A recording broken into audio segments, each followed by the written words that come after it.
வணக்கங்க. ரொம்ப நாள் நாங்கள் மஸ்கிட்டோ நெட் போடணுன்னு ஆசைப்பட்டிருந்தோம். நிறைய இடத்துல வெறும் ஃபைபர்ஸு, டோர்ஸு தான் இருக்கும். நாங்கள் பார்த்திபன் சார் ஃப்ரெண்டு ஒருத்தர் சஜஸ்ட் பண்ணார். அவர் இந்த மாடல், இந்த ஸ்லைடிங் டோர் தான். இது ரொம்ப ஈஸிலி டு ஆப்ரேஷன், நல்லாவும் இருக்குது. இப்போ இதனால் மூடியே வச்சுருந்தோம். பக்கத்தில் மரம் இருந்தால் கூட அந்த காற்று அனுபவிக்கலை. இப்போ காற்றும் வருது, வெளிச்சமும் வருது. அதுவும் லேட்டஸ்ட் மாடல். இது ஸ்டீல் நெட்டு, அதையே நாங்கள் போட்டிருக்கோம்.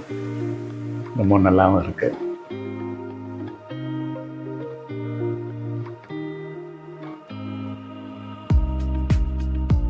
Thank you sir.